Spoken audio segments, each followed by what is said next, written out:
Bueno, de nuevo, bienvenidos a esta sesión de clase del día de hoy, donde vamos a presentar la siguiente discusión: la mecánica cuántica en la explicación de fenómenos fotoluminiscencia, parte 4. En ese mismo orden de ideas, pues vamos a decir que el Sol es una fuente de radiaciones electromagnéticas, las cuales son importantes para la vida y en algunos momentos estas también pueden ser una amenaza para la misma. Vamos a plantearnos unos interrogantes aquí de caracterización con la emisión de energía en la radiación electromagnética por parte del Sol, y es el siguiente: ¿cuál radiación ultravioleta tiene mayor energía? Este es el modelo teórico que nos representa la emisión de radiación electromagnética por parte del Sol, donde podemos distinguir desde el ultravioleta, visible e infrarrojo. El ultravioleta, pues, se caracteriza por estar dividido en el ultravioleta C, ultravioleta B y ultravioleta A. Vamos a centrarnos en el ultravioleta para dar bases y podamos resolver el interrogante planteado. El ultravioleta C tiene una longitud de onda entre 100 a 280 nanómetros. El ultravioleta B tiene una longitud de onda entre 280 a 315 nanómetros. Y el ultravioleta A tiene una longitud de onda entre 315 a 400 nanómetros. Observe la comparación que vamos a establecer entre el ultravioleta A y el ultravioleta C. Entre el ultravioleta A y el ultravioleta C podemos encontrar que la longitud de onda del ultravioleta A es de 315 a 400 nanómetros. Ese es el rango del ultravioleta A. Y el ultravioleta C tiene una longitud de onda entre 100 a 280 nanómetros. Entre 100 a 280 nanómetros. Se establece que si tengo mucha longitud de onda, tengo poca frecuencia. Si tengo mucha longitud de onda, como sucede con el ultravioleta A, tengo poca frecuencia y por consiguiente tengo poca energía, lo cual me lleva a concluir que la relación entre la longitud de onda y la frecuencia o la energía son inversamente proporcionales, es decir, a mayor longitud de onda, menor energía y menor frecuencia. A menor longitud de onda, mayor energía y mayor frecuencia. Por consiguiente, yo creo que ya podemos ir deduciendo cuál es la respuesta al interrogante planteado en un comienzo. No sin antes, pues, ingresar a la parte introductoria del tema que vamos a relacionar el día de hoy. El tema que vamos a relacionar el día de hoy trata de la fotoinhibición cuando la radiación solar inhibe la fotosíntesis. Para ello, pues, vamos a dar una pequeña introducción tomada, pues, de Peñalosa. Se establece que los organismos fotosintéticos están frecuentemente expuestos a intensidades de radiación fotosintéticamente activa. Esa parte nosotros la simbolizamos con PAR. Y que cuando esta es muy superior a la necesaria para la fotosíntesis en plantas, en esta condición, pues el oxígeno molecular pasa a generar oxígeno reactivo, el cual nosotros simbolizamos como ROS. Y esto pues predispone a que exista una inhibición de la fotosíntesis. Uno de los componentes esenciales en la respuesta de de la radiación fotosintéticamente activa, o sea, el PAR, son los complejos antenas, cosechadores de luz. Sin embargo, pues estos complejos también actúan en la transferencia de la energía solar hacia los centros de reacción de los fotosistemas 1 y 2. En la fotosíntesis existen dos fotosistemas, los cuales se conocen con el nombre de fotosistema 1 y fotosistema 2, siendo el fotosistema 2 el más sensible, el más inestable y el que pasa a tener este proceso de inhibición y obviamente a traer consecuencias para que no se desarrolle la fotosíntesis. A ver, estos fotosistemas, el 1 y el 2, por los complejos antena cosechadores de luz, pueden también pasar a disipar ese exceso de energía. En ese orden de ideas, pues los pigmentos como la clorofila A y la clorofila B y también los carotenoides pueden hacer parte de estos componentes estructurales de los complejos antena cosechadores de luz y pueden ser responsables de la doble función, es decir, de la función de la fotosíntesis, de la reparación, ¿sí? Y también intervienen en el proceso cuando hay exceso de radiación, de la inhibición de esta fotosíntesis. En ese mismo sentido, pues vamos a establecer cuáles son los mecanismos que se llevan a cabo, para que la clorofila disipe la energía, Para ello nos vamos a centrar en este modelo teórico que está a la derecha en nuestra pantalla. Entonces vamos a establecer que cuando los cloroplastos, ¿qué son los cloroplastos? Los cloroplastos son organelos que hacen parte de las plantas y que tienen un pigmento, una molécula pigmentosa que es la encargada de captar la radiación solar. Y una vez que capta la radiación solar a través de el agua, nutrientes que tiene la planta y donde intervienen unos vasos conductores como el xilema y el floema para llevar a cabo estas moléculas y minerales o nutrientes. Entonces, al igual que con el dióxido de carbono, producen glucosa y esta glucosa que se produce se almacena a través de unas reacciones que suceden también al interior de la planta en forma de almidón y me van a generar la expulsión también de oxígeno. Eso es lo que nosotros regularmente le llamamos fotosíntesis. Volviendo otra vez acá con la explicación de este modelo teórico, establecemos que los cloroplastos, cuando son expuestos a una radiación solar, entonces esta especie molecular,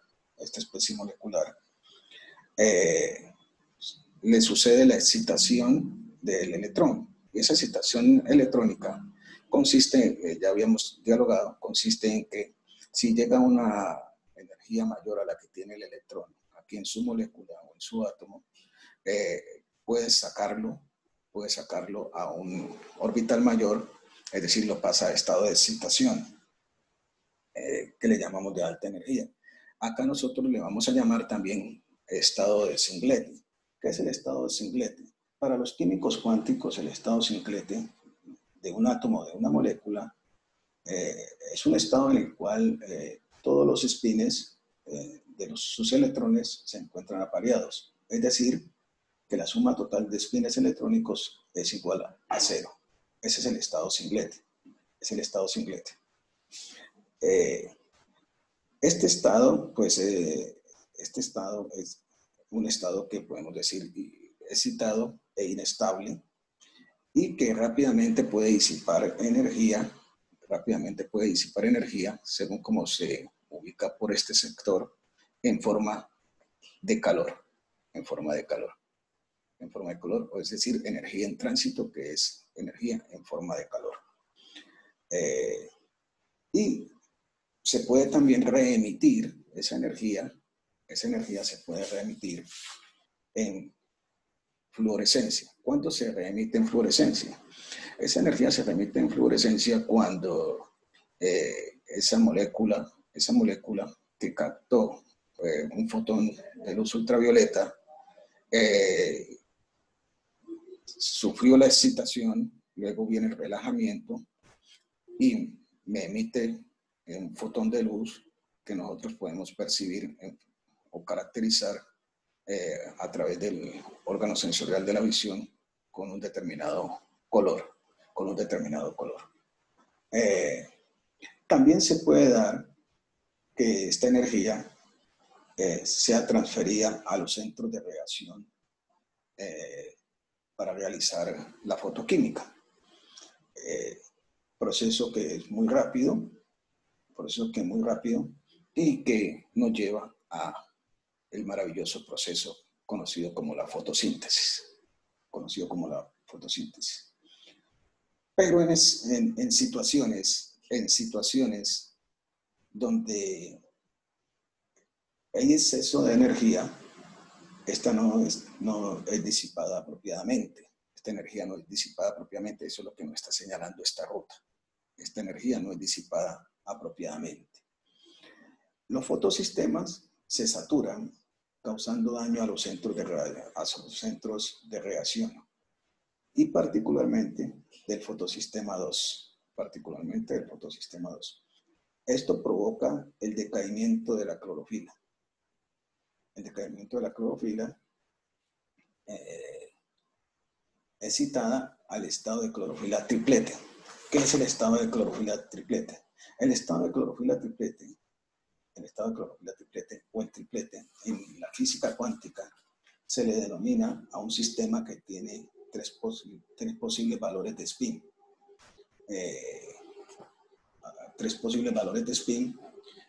Y también podemos establecer que es el estado donde casi todas las moléculas se encuentran en la vida, es el estado de Sinclair. Pero el oxígeno molecular es una excepción, ya que a temperatura ambiente el oxígeno molecular existe en un estado triplete.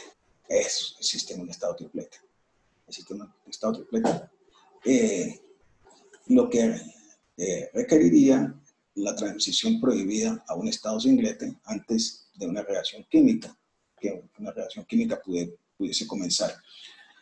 Lo que hace que sea cinéticamente no reactivo, a pesar de ser termodinámicamente un oxidante fuerte. La activación fotoquímica o térmica pues lo puede poner de nuevo en estado singlete, que es fuertemente oxidante también cinéticamente. Bueno, una vez que hemos esclarecido lo que se relaciona con el estado singlete, y el estado triplete, podemos entonces mirar que una vez que él entra en estado triplete, esto provoca que la reacción con el oxígeno molecular, que pasa a estado singlete rápidamente,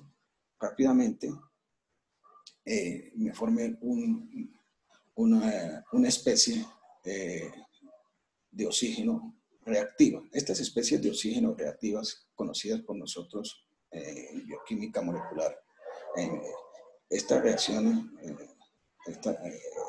estas especies reactivas de oxígeno pueden ser, por ejemplo, los radicales, y son demasiado oxidantes. En este caso, este es uno de los oxidantes fundamentales que se generan aquí en este estado singlete.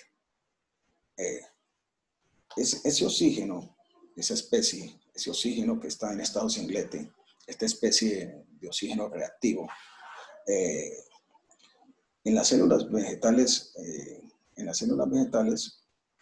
donde existe la radiación de los sistemas fotosintéticamente activos, superior a ello, en los cloroplastos, nos procesan moléculas altamente oxidantes y que hacen que suceda una peroxidación y que exista la degradación de la proteína D. Existe la degradación de la proteína D. Es decir, estos son los culpables de que exista la degradación de esa proteína D1, de la proteína D1, pero nuestro sistema en las plantas tiene unos mecanismos de reparación de esa proteína D1. Cuando esos mecanismos de reparación en la planta actúan, esos mecanismos de reparación en las plantas actúan de la siguiente manera. En las membranas del tilacoide pues, se activan unos mecanismos de evasión de los complejos activadores o captadores de la luz, de manera que pueden prevenir la transferencia de energía a los centros de reacción del fotosistema 2. Esa es una de las maneras de evasión de ese daño que se le va a causar a la D1. ¿Y cómo sucede? Es decir, cuando la energía es absorbida por los centros de captación de luz, se libera como calor en un proceso que se conoce como disipación del estado de alta energía. Y este es uno de los más rápidos. La disipación de calor en un proceso de alta energía. Y esto, pues obviamente hace que opere en la extinción no fotoquímica de la clorofila citada. El proceso de disipación térmica también interviene en el ciclo de las xantofilas, que es un grupo de pigmentos carotenoides que ejercen su acción de fotoprotección apagando el estado excitado de clorofila triplete. Es decir, apagan el estado de clorofila triplete. Las xantofilas. Las xantofilas apagan este estado de clorofila triplete y al apagar este estado de clorofila triplete, pues no dejan que se produzca este radical, especies reactivas de oxígeno, esta especie reactiva de oxígeno, o sea, el O2 con carga 1, y el cual pues luego va a caer al estado basal, liberando calor. Este ciclo ha sido muy especial, y este es el ciclo que permite que las plantas se adapten. Esta es la manera como las plantas se adaptan a las diversas condiciones. Por ejemplo, cuando una planta está en la sombra y la llevamos al sol, entonces ella hace esto que acabamos de señalar, es decir, las xantofilas, como pigmentos carotenoides, apagan este estado triplete, y obviamente los reactivos, las especies reactivas de oxígeno, pues no se producen, no se generan, y al no generarse, pues se disipa calor y pasa al estado basal y no hay daño en la planta. Esa es una manera de la planta protegerse y adaptarse a esos cambios que nosotros le podemos establecer, como el que acabamos de señalar.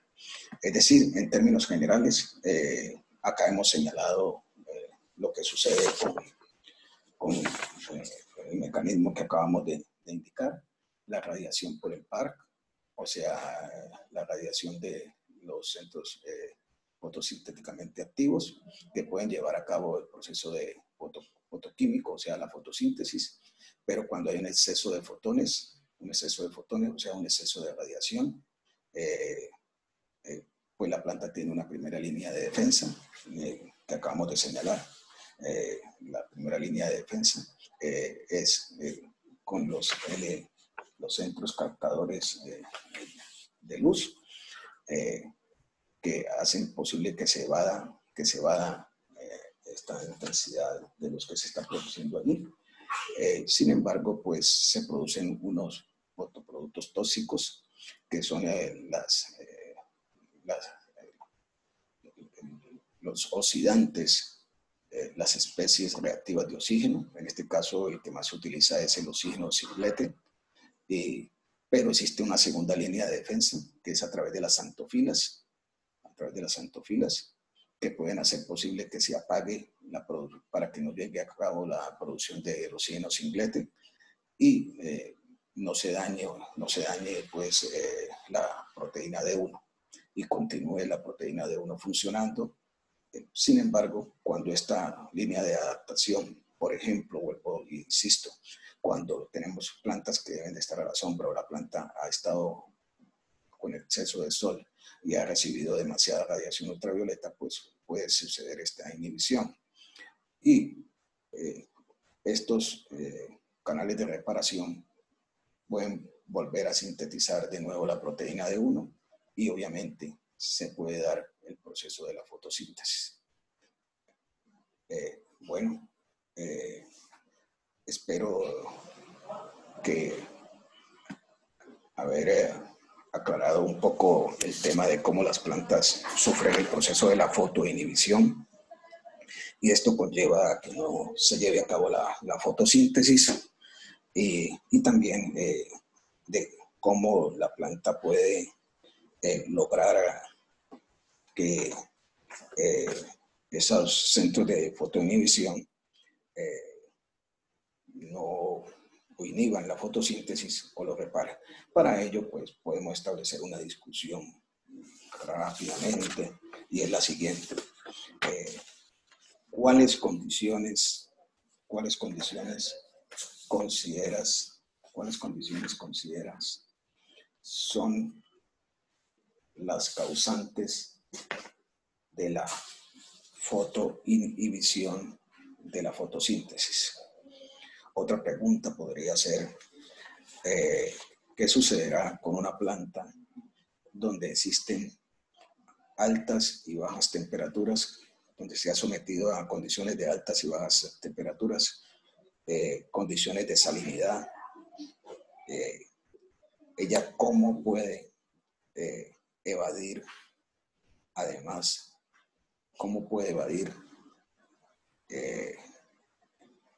la inhibición de la fotosíntesis bajo estas condiciones? No siendo más por el día de hoy, espero pues haber dejado muchos interrogantes y nos vemos en la próxima sesión. Muchas gracias.